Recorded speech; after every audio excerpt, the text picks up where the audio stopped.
This is the Lone Crater YouTube. We hope this video helps. You need to start with the essentials and then act. Confirm your Android build and carrier support so you know which UI controls appear. Once done, enable mobile data in settings and verify the SIM is active. That ensures the phone can report a data status. Make sure System UI or Quick Settings has notification permissions so icons can show. Now open the Quick Settings shade. This is where the mobile data icon normally appears and where we'll continue. Now modify the Quick Settings and System UI so the icon appears consistently.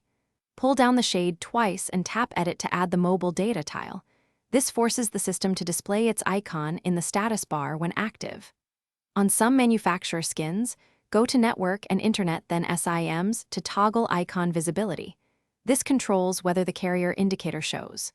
If you're comfortable, use a DB or System UI tuner for advanced toggles, but proceed carefully since those change system settings directly.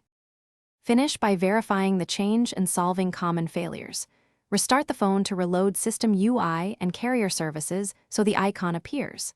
If it still fails, clear the System UI cache or update Google Play services because stale caches often block UI updates. Make sure mobile data is active and test with a different SIM to isolate carrier versus device issues. One key troubleshooting tip: if the icon never appears, toggle airplane mode.